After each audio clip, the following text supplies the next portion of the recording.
Welcome and thank you for tuning in to Cryptids, Creeps, and Conspiracy.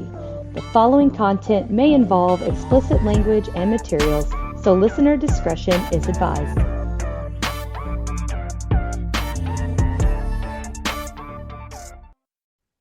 Hey everyone, welcome back. Today we have a guest of kinds we have never had before. So this is Garrett K. Jones, and he's with GKJ Publishing. I've not had an author on here yet. I'm going to open up the floor to you and give you the opportunity to tell the people that are listening a little bit about who you are, what you do, and anything else you want to tell us.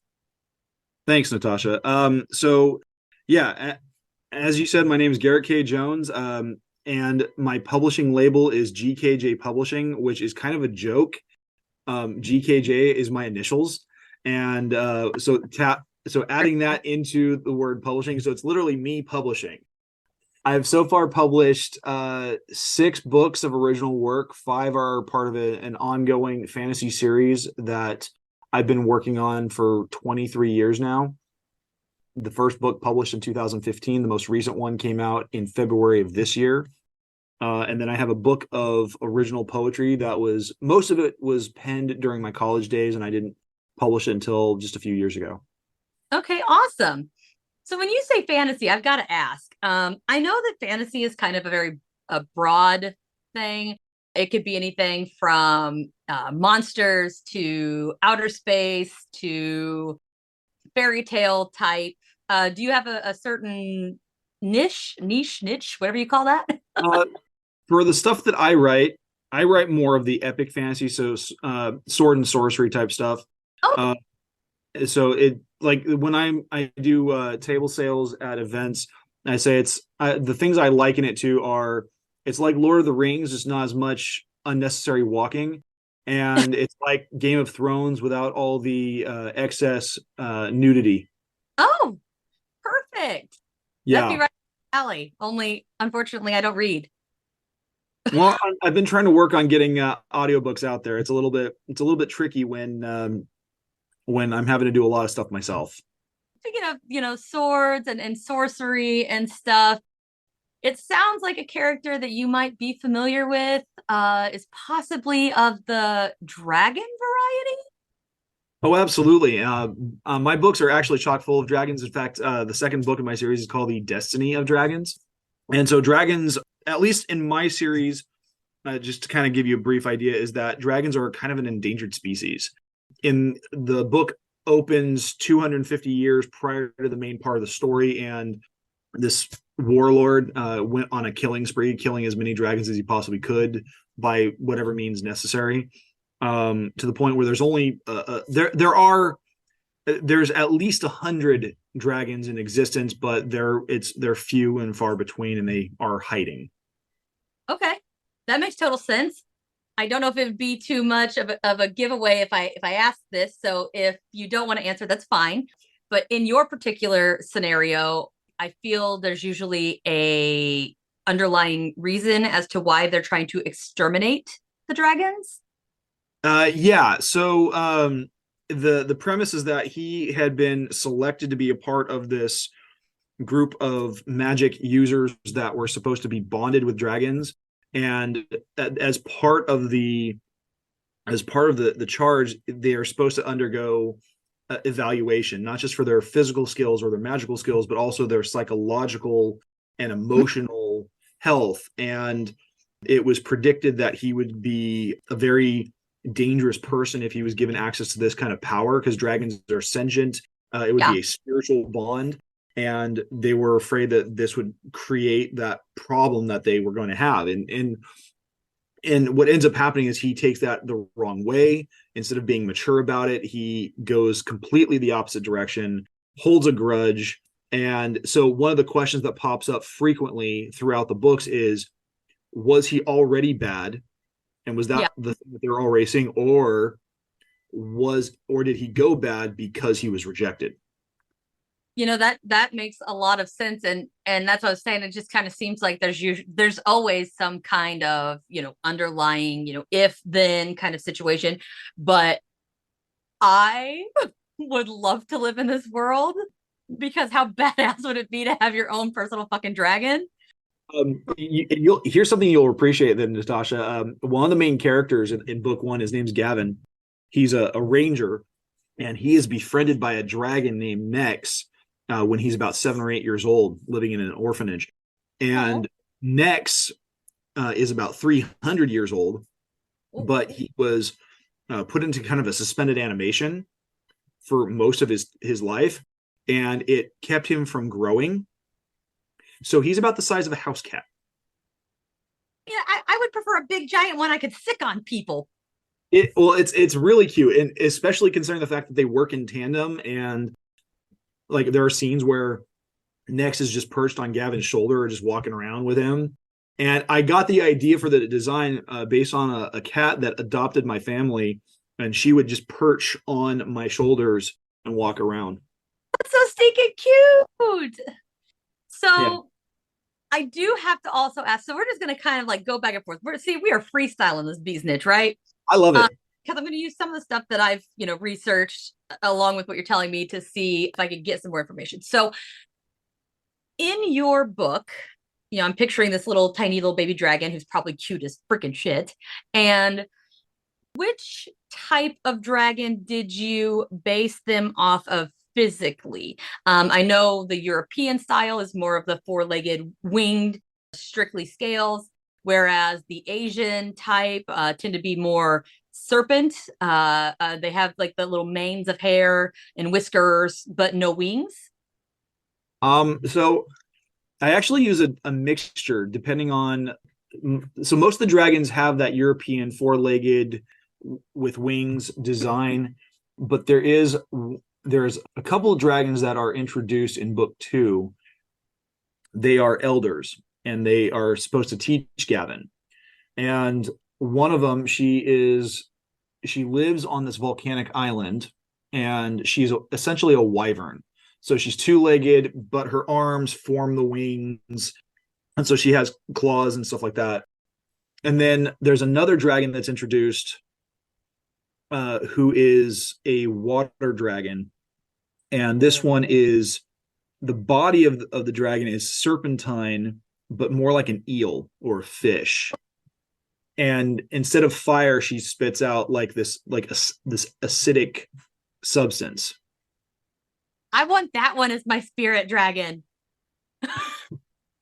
Movies that have depictions of dragons in them, primarily, I'm not gonna lie, I will fess up, most of the movies I watch, there's a fine line between ghost movie, murder mysteries, and children's cartoons.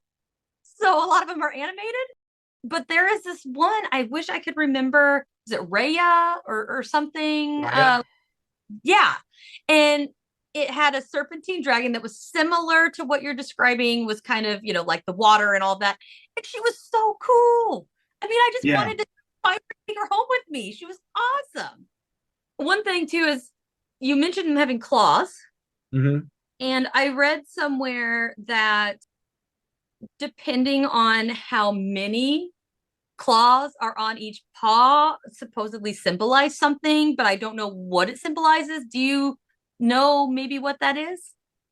That's not something I'm familiar with. I mostly, as far as my research into dragons, it's been mostly different styles, themes, designs, and stuff like that.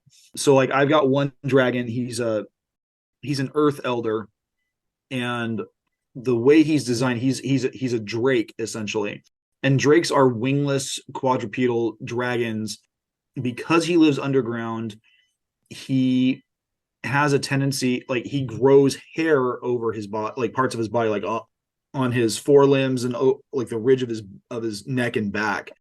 So he's kind of like a mole, only reptilian. Because a lot of times when you do see dragons, you typically see them in like air or fire, obviously, or water type, but you don't normally see a dragon in the earth style. and that's pretty cool. Yeah, and I wanted to go for something that was just a little bit different, especially for a character that doesn't spend a whole lot of time, outside of he lives inside this huge gigantic monolith that sits in the middle of this grassy plain. And the only way to access it is you have to climb this vertical tower to go to the opening at the top, and then you have to climb back down. He's not my kind of dragon. He's actually a really cool dragon. He's a very nice and very kind dragon. And I'm a dragon. I want vengeful. well, then you would definitely like the fire dragon I mentioned before. She absolutely hates humanity. Yeah. Anytime people show up on her island, she has these familiars that they look like lions, but their bodies are hairless and their manes are made of fire. And she sends them out after whoever's on her island. Okay, we got to make these books a movie because Animated series, but that's my preference. because that is so stinking cool, and it's just I've always liked the idea of a dragon, like the stereotypical, of course, because they represent. It seems like, I mean, they're powerful creatures, but for the most part, they're also very wise, and a lot of people want that like knowledge that they have, or they seek the guidance or advice of these dragons and all of that. And I've just always been, and they can fly. So they Well, can breathe fire, they can fly, they can do all of these things, and it's just so cool.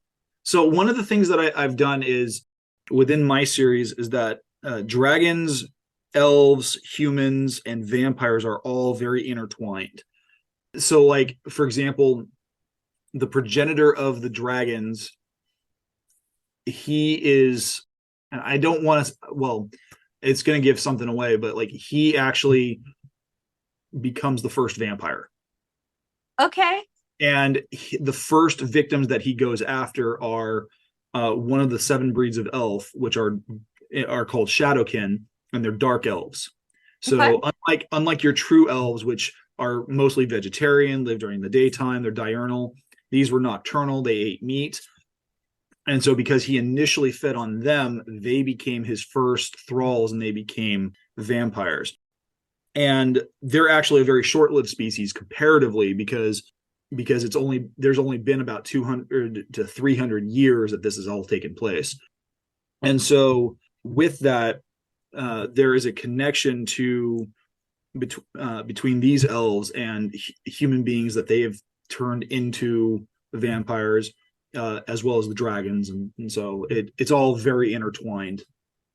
That there's no disconnection. I think I need to live in this world, I'm telling you. Because this is all like this is my jam, right? All of these things. I mean, elves and vampires, and although I am curious about your thing, because typically vampires feed off of humans. Yep. I've never heard of them, feeding off of elves before, but that's super cool. Well, when this particular dragon became the first vampire, it was completely by accident. It's a cornerstone of some of the events in my 3rd book, which is called Rise of the Shadowkin. And so he goes after these elves, thinking that they were the ones who had wronged him, and just in biting them and feeding off them, they get turned. And so it wasn't intentional for them to become vampires. He just passed that curse on to them. Okay, that makes sense. So what I think would be kind of cool, kind of a buzzkill for these dark elves would be, I mean, okay, so think about it. All right, so you have elves, and they're magical, and they can do all of these things, and generally they're really freaking hot, and that's always a perk. But in my mind's kind of thinking, okay, in order to become a vampire, you in a sense have to die, correct? More or less. I mean, you become undead. Because I feel like, almost in a buzzkill kind of sense, if you were an elf and you typically were powered by, nature and goodness and magical. Like once you died though, you lose that. Okay, so that's exactly where this comes into play. So it's like you've read my book or something. I, So I yeah, so those who become vampires do get cut off from magical abilities. okay. But yeah, I don't want to give anything away because I want people to read the book, but the vampires get redeemed because by the time you get to the third book, they're a dying race. Oh, yeah. Okay. If that you have the dark and the light, right? I don't know, normal and nighttime. I don't know how that elves separate, but if you were a quote unquote regular elf and then you turned, you essentially would then die and be reborn into this dark elf potentially. Because Yes. what if the dragon who bites you somehow, like, so your magic dies, the nice earthly source of your magic dies, but when the dragon bites you, it somehow transfers some of its abilities onto you, but you're still dead, so you end up turning into this like dark thing. You really need to read my book. It explains so much, and I don't want to give anything away. Okay, well we'll swap. We'll move on to something else, because I actually have Dracos in here too, with them being Latin and all of that. Mm-hmm. And I do have a question about this is a physical characteristic that I was wondering if it had relevance. I know a lot of times you see like the European style dragons as having a spade shaped tail. Mm-hmm. Is there a purpose for that, or I think it comes down to like a design, because I mean you look at some animals in nature and they develop certain characteristics based on their environment. So like and one of my running jokes that I've had, and it used to really annoy the heck out of my ex-wife, is that I claim that we have completely misidentified dinosaurs, that they're just dragons, that we've jumbled up the bones and we've gotten it all wrong. Because like you take a look, for example, at the ankylosaurus, and it has like that spiky club tail, which is perfect for like just completely destroying something or demolishing something. Or you look at a stegosaurus with the bony plates and the spikes on its tail. yep. Expensive, very Godzilla-ish in its design. There's, oh my gosh, hold on. What is it? I can see it. It's in Jurassic Park 3. And it's got a big fin. The Huh? Spinosaurus. Yes. So Yeah. what if those bones that they found, one, they only found a few of those bones, starters. Right. And for them to say that there's a sail on its back almost makes me wonder if, again, it's laying down, it landed. What if it landed wrong? And that sail, if you turn it sideways, is in fact a wing, like a wingspan. Well, that would be hard to do because like wings are usually based out of like the shoulder sockets or near them.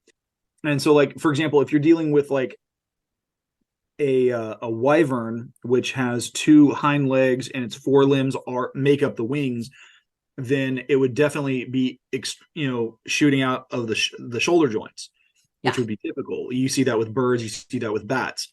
But if it's more of the typical European style where you have four legs and then the wings act as like a third pair of limbs, it's the biology is a little bit different, and so then you'd have to look at where those joints are connecting, which it would still be close to the shoulders just because of where the weight would be balanced. I mean, but I think those wings would have to be to carry something that heavy. Oh yeah, absolutely. But then you have to take a look at the biology of it. Like birds, the reason why they're able to weigh so much and move so quickly through the air is because their bones are hollow. Yeah. They're incredibly dense, but they're hollow, and their body is filled with all these air sacs. I wonder if they've checked the bones to see if they are. Well, that's where like the running theory of like dinosaurs evolving into birds comes into play, because like the closest living relative to the T-Rex is a chicken. Yeah. And the closest living relative to a velociraptor, I think, is a turkey. Yeah. So I'm Have it's I it's am too. hard to say, but I like to have fun with it. And I mean, um I possible. I mean, if you think about it, I mean, really, pterodactyls. All you do is throw in some fire breathing abilities. Dragon, boom. yep, absolutely. And who's to say that they didn't have that? I mean, you don't know what the atmosphere was like. They could have had some kind of gastrointestinal something, or an acid or venom, or something that may have reacted to the air once released. Well, and what's funny is that like there have been a couple of movies that have come out in the last few years that explore what that would be. Like there was a movie that came out in 2002 called Reign of Fire with Matthew McConaughey and Christian Bale, and it was like the it was almost like a mix, two different mixtures of saliva that were come from glands inside the dragon's mouth that when When you connected touch, with yeah, when it hits oxygen and they blend together is almost like a napalm. yeah. And I think it was something about they got it to close its mouth, something about, and it exploded in its mouth and its head exploded or whatever. I don't know Yeah, if it's the same, but it's the same concept. I think it's plausible. I mean, with all the crap that we have, I mean, think about it. There was a shark bigger than a fucking school bus. mm-hmm. In theory, people don't even think that it's totally gone. Well, that would be. I mean, we would be having a lot of reports about people missing, whole boats of people going missing, if that was the case. There's so much of the ocean that people aren't in. They wouldn't even be exposed to it. That's true. I mean, we know more about what's going on in outer space than we do in our own oceans. Yeah, and I mean, they just, what was it, 5, 10 years ago, maybe, found out about this, the Kraken literally exists. They found a Yeah, giant squid that was like huge. yeah. They knew it existed, or they theorized it existed. They just barely found a photograph of it. Yeah, and it's just, well, they're even pulling up squids where, 20 feet long. Like Yeah, that's huge. And yeah. they have marks on them that appear that something bigger had tried to get it. So I don't see why not. I mean, Yeah. I now whether or not dragons exist now, I mean, clearly people would see them if they were flying through the sky, right?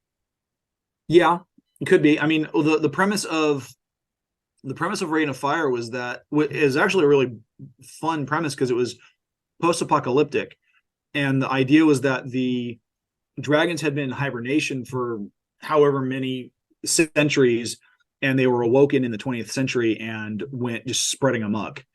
And they get to a point where they're like locusts; they consume everything. They start dying off. They go back. A small number go back into hibernation. The world continues on, rebuilds, and they come Well, back. What? they would have had to have been gone for so long. Could anything even survive, like hibernate that long? Theoretically, I mean, bears can hibernate for 6 months out of the year. You Well, know, that's not, I mean, it'd be really interesting to see when the last dragon sighting was reported, because I hadn't made it that far whenever I got through it. I was still in other research mode. well, I that's not something I'm familiar with, but I mean, think about some of the creatures that we have in existence today. I mean, saltwater crocodiles, for example, are some of the largest living reptiles on the planet, and they can live for years. I mean, we're talking about a reptile that actively goes out into the ocean and will fight a great white shark. Yeah. And they're massive. They get up to 20, 30 feet long, and they're monsters. And while it doesn't breathe fire and doesn't have wings, I mean that's huge. And reptiles are known for having slow aging processes. They don't have the same telomere degradation that other creatures like mammals or birds or humans have, and they live for relatively long lifespans. Yeah. So I did see, according to this, the last official reported sighting of a dragon was in China, and it was in 1905. Hmm. So assuming that was the last sighting and they did hibernate, that's still, I mean, that is a long hibernation. Like, I'm just like, how could you survive for that long? Well, it depends on where they draw their their energy stores from. Because like with mammals, especially those that hibernate, they will hibernate and feed off of whatever fat stores that they develop. Like bears, for example, when Yeah. they go into their hibernation mode. Years? Well, but I mean, again, think about it. There are reptiles, there are organisms that will go into a hibernation mode for years on end when the conditions are right. Their body temperature goes down, and other like the blood flow slows down just a little bit, and they will actually go into a hibernative state for just a couple of years until the conditions outside are good for them to come back to life. Frogs do that too. Yeah, I'm just thinking it's just such a long period. I mean, the longest one I could think of was that it's what I would assume is similar in physiology are snakes, but they still are, from the looks of this, they have to eat every week or two. And they're much smaller than what I would picture a dragon being. So they would have to require even more food. But at the same time, who's to say we don't have dragons? They just don't look like the stereotypical dragons, because whales used to walk on land. Yeah, that's true. And Maybe well, they go ahead. maybe they lost like their wings, and they lost certain things. I mean, hell, maybe this little gecko is just used to be a dragon. This Maybe. little And the other thing to think about is earlier we mentioned Godzilla before we started recording. And one of the key concepts of Godzilla, because he's essentially a gigantic sea dragon, is that Godzilla feeds off of radioactive material, especially at the Earth's core. So when he goes to hibernate, he goes deep under the ocean because he's got gills. He's able to hold his breath and breathe water, and so he's able to hide underneath, close to the Earth's core, and just absorb that ambient energy, that makes sense. and that feeds him. And the only reason why he woke up, well, especially if you pay attention to most iterations of Godzilla, the only reason why he woke up from his hibernative state is because we started detonating atomic weapons, and that triggered him to be like, hey, new food source, let's check it out. Like a dinner bell. Right, exactly. And most animals show up, I mean, in the wild for one of three F's: to find food, to fight, or to do something a little bit more intimate.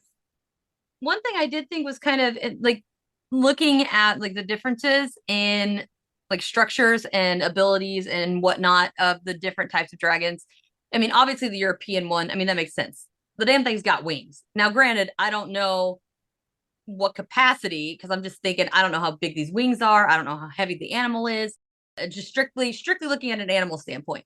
But Right. there's also dragons reported more in the Asian sector, where they don't have wings, yet they somehow manage to fly. And usually that has to do with magic, because like if you go back to European legends, not all dragons have magical abilities. Usually they're just either considered mindless animals, or they're animals of legend with some level of sentience. Whereas you go with the Asian style, and they're almost like demigods, where they have magical abilities. They helped create various parts of existence. There's so many creation myths, especially in the Orient, of dragons being a part of those stories where they come to play. Other times they might be problematic. Whereas you look at the Naga of Hindu mythology, where they're dangerous. Or if you look at Christianity's got it. I mean, there's just serpents. They have the same word, dragon. well, and part of that, especially in Christianity, if you go back to the ancient Near East, snakes were considered unclean animals because of them crawling around in the dirt. So there's a cultural element to it.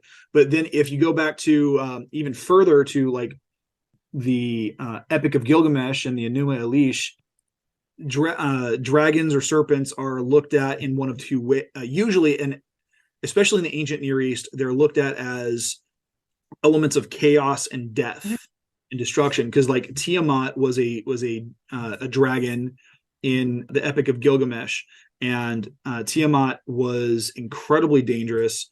all of her children became monsters of some kind or another, and she was kind of this embodiment of destruction and chaos and disorder. Kind of like a Lilith. So, Yeah. well, Lilith was, supposedly Adam's original mate in some If sources. you're looking at things from like Jewish mysticism and Kabbalah, yes. Although, Well, I uh, think her children were like she created the demons.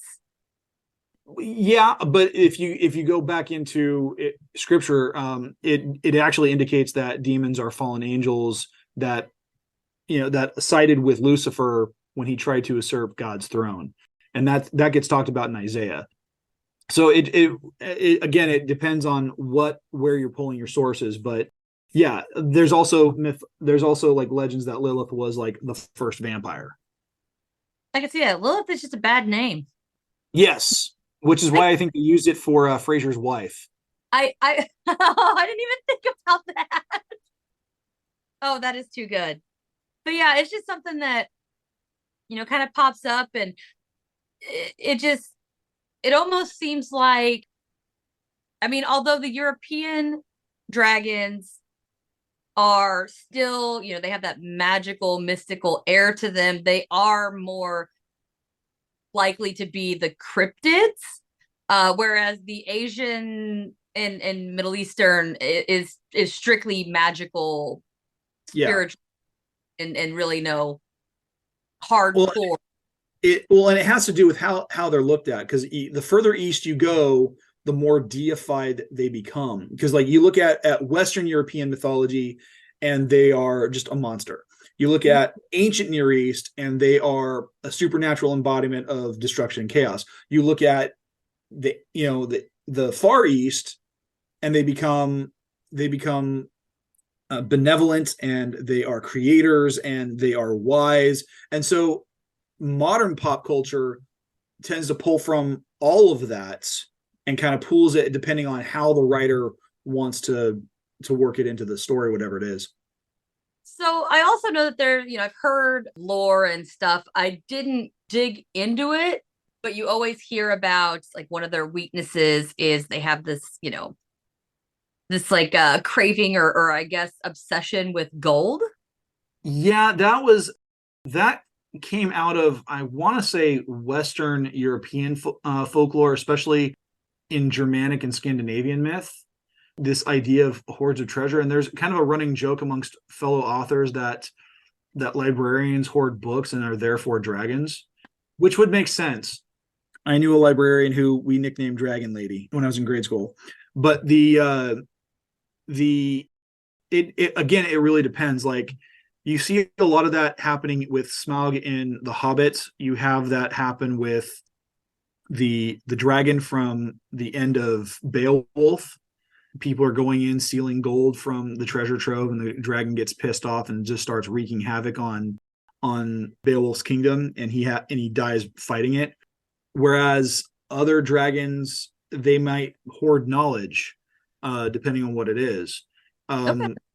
But it's not a universal thing. Yeah, because I mean I've heard it, but I was like, well, I don't really know. I'm debating whether or not I want to go here because it is so fucking far out there. But it's just to make my little alien people happy. But if you think about it, okay, let's think. All right, so there is also a theory Okay. that we people, whatever, are mining gold for the aliens, right? Because they want gold for whatever stuff they're creating, I guess. I don't know. And I am thinking, if a very long time ago, these people saw a quote unquote beast that's obsessed with gold that can fly, like, could they have misinterpreted anything craft wise or creature wise that would also have been flying from the skies and obsessed with gold? It's entirely possible. I mean, the idea of aliens being obsessed with gold, that it's definitely an L. Ron Hubbard take on things, especially if you've read about, was it Battlefield Earth. But gold is one of those things that's found in meteorites and gets brought to Earth from space, so that they'd have a better chance of mining it out in the stars. Who knows? Well, Um, do it for them, and they wouldn't have. They're lazy. Oh God, please don't sure. abduct me. You're not lazy. You work really hard. So it's really, yeah. I mean, that it's anything's possible, because I don't necessarily buy into the ancient alien vibe, but it's entirely possible that you have something like that, because you go back to what Arthur C. Clarke said, that any form of technology can, I'm paraphrasing of course, but it can be misconstrued as magic or something else. Every new technology appears as magic. Right. Because Right. And so if I was to take my iPhone and I was to transport myself even 100 years in the past, they would be like, what is this? Yeah. And whereas if I were to teleport myself 50 years into the past, which would be 1973, they'd be like, did you just step off the set of Star Trek? Yeah. Which I'd be like, yes, I have. Matter of I have. But I also, what I thought was like really kind of almost humorous. I'm not sure how I feel about it yet. Was I read that like their like enemy are elephants, and they would hide along the trails that elephants would come down, and they would attack them and wrap their tails around them and suffocate them. And I was like, Shut up now. And I'm assuming these are the ones from India and Ethiopia, by the way. Okay, I just pulled this up, and it's like, it says giant dragon fighters. They were said to be the mortal enemies of dragons, just as elephants represented Christ. I don't know where that comes from. Dragons represented the devil, and several medieval illustrations showed elephants giving birth in lakes so that dragons could not seize their babies. Huh. That's a new one for me. That's a new.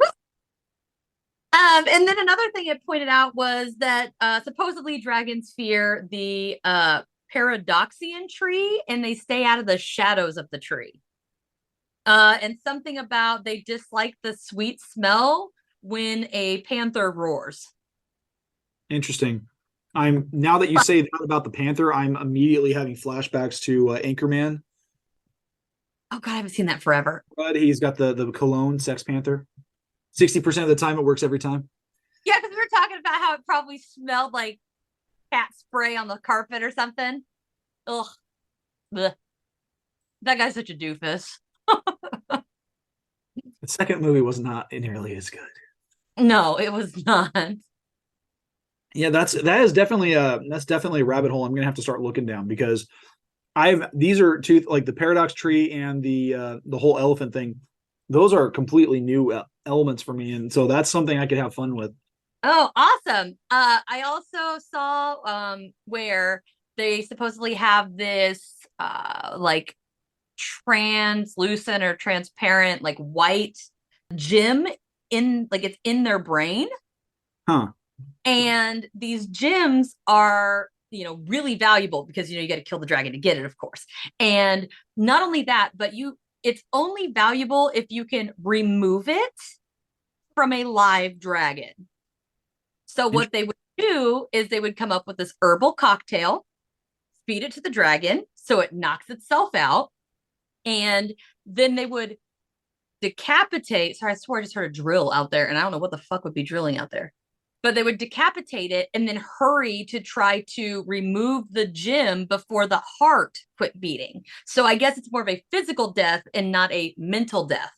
But you just got to remove it from that. And if you don't and it dies before you remove the gem will dissolve. Huh. Yeah, that's also a new one to me. Usually when I've been writing my books, usually the most traditional ways of dragons dying have been either being stabbed, speared, shot with arrows, which is harder to do because their scales are very, very dense and very armored. Oh, yeah. But then there is one scene in the beginning of my first book where it mentions a dragon was pierced between the scales with a dragon's bane arrow. And so I kind of just created something called dragon's bane based off of like the idea of wolf's bane. But then I have another dragon character who's actually corrupted by dark magic and somehow obtains a quasi-human form between books 1 and 2, ends up getting a hold of this ancient artifact that allows him to essentially become a necromancer. And so he ends up stealing the soul of several dragons simultaneously. Okay, that's pretty cool. I swear I must somehow be linked to your brain, because literally you're talking about and I am literally picturing it, like I know exactly what you're talking about. Like the piercing and the dragon's bane. I'm like, have we talked before? Because it's like I know this and I don't know, I could never possibly know this, but I'm like, this sounds really familiar. But one thing I did think was also kind of interesting, because typically once the dragon is dead, people just kind of leave it. However, from what I gathered here, parts of the dragon could be used for medicine, and they would take the tongue, the eyes, the gall, and the intestines and boil them in wine and then let them sit overnight in open air. And then after that, the next day, whoever needed it for whatever purpose, they would apply it to them in the morning and at night. They said they're also, you can eat them. You can eat a dragon. They just said, whatever you do, don't eat the gall, because I don't know. It just says, don't do it. Interesting. I would assume it would be very gamey and taste very similar to rattlesnake. That would be my first thought. Having eaten rattlesnake, it tasted very much like chicken with a little bit of a twinge of something in it. I wonder if you could taste the magic. Well, Maybe. no, I feel like when I feel anything that is magic, I feel that once it dies, all of the magic is lost. Well, if we look at magic as being just a form of energy, energy doesn't get destroyed. It just gets reabsorbed and redirected. Okay. Just from a physics perspective. So, yeah. and at least the way that I've played magic out is that there is a celestial race that is responsible for creating all the different sentient races, including dragons, in my series, and it's their presence that bleeds over and allows for magic to exist. You can't conjure magic? You can. Some people have a stronger connection to it, and you can learn to conjure magic, but there are certain beings that have a almost like a so like dragons would have a preternatural connection to it, whereas like we talked about before, the vampires are disconnected from it because they're not technically living. Yeah, that would make sense. So and then there's like the character that the dragon character that is corrupted by dark magic and regains like a humanoid body. He is at like after he's corrupted, he's disconnected from magic, but when he gains that humanoid body, he's reconnected to it. But because he gets a hold of that artifact, it allows him to have a very specific control over magic that he didn't have before. I mean, I guess that makes sense. I was kind of viewing it more in a sense of out with one, in with new, right? So with death comes life. And what if, dragons lay eggs, right? Right. And these eggs stay dormant until another dragon is slain. And then it, essence or magic or whatever is then transferred to the egg and allows it to hatch. That would be cool. I mean, I could see that making sense. And so maybe there's just like one dragon hanging out and sleeping, and it hasn't died yet. Yeah. That's why we haven't seen it. Yeah. I mean, I just think of it because with me, magic is like kind of, I don't want to say necessarily transferable, but I can't think of a better word. But almost like it, it doesn't disappear per se. Right. It could either be passed on or converted into an object or material or something of that nature. You know what I mean? Kind of like like when a witch dies, if you know she's got magic and all of that, or an elf or whatever, and they die, and say this is going to be like totally like a stupid example, but because elves are a lot of times kind of woodland type creatures. What if they die and like a tree, like a special type of tree, or they die and a fairy is born, or something where it's like it transfers from one to the other. It doesn't necessarily disappear, but it also cannot be captured. So it's not like you have, you could slay all these dragons and gain all their power. Like, I feel like it would be different than that. Yeah. Yeah. We're not, I don't think it would be talking like exactly like a Highlander type situation, but yeah, that would be very interesting. Because then you would also have this whole anticipation of what if there is one last dragon egg and you have to protect that dragon egg until the next dragon dies. Because if you destroy that egg before the dragon dies, there's nothing left to hatch and you'll never have another dragon. Correct. It's cool. Yeah, then, yeah, it would be very problematic because then yeah, the whole species would then. It could be very dramatic, I guess. But yeah, that's really, I mean, we pretty much touched base on everything that I had notes on. Yep. And for, again, I do want to make sure that I say thank you so much for joining me and going over with this. This is something that I've wanted to talk about for a while, and just I never had the right person to talk to you about it. I'm glad I could help facilitate that. Yay! And again, I do want to let everybody know, go find him. I know for a fact that you're on Instagram and that kind of thing. However, I do want to make sure that I ask you to send me some links where people can reach you, where they can get your books, anything that I can point them your direction with, to send them to me, and I will put them in the description when this episode's posted. And if you'd like, I can give you a little bit of a blurb right now. All my books can be found on Amazon, but if you go to archivesoftheFiveKingdoms.com, that's my website. It's a companion site. So if you buy the books, it's got maps and character profiles and location descriptions, all that fun stuff that you would find in the back of the book for free. It has links to purchasing the books directly from me or from Amazon, as well as you can find me on YouTube. I have a channel on there, which is just simply called GKJ Publishing, and I do a show called The Right Way, where we talk book recommendations, author interviews, and creative writing tips. Perfect. Random question. If one of the listeners wants to potentially get a special signed copy of your book and purchase it directly from you, is that possible? Absolutely. Especially if you purchase it directly from me. I do have copies here. And as soon as I have the information of where it's going and who it's being sent to, I can fill it out and ship it out. All right, perfect. So again, thank you so much for coming on, everybody. Check the links, listen here, go find him, like him, subscribe to his stuff, check out those books, and I mean, hell, get a signed copy. Why the hell not, right? I think that sums it up for today. So until next time, take care, everyone.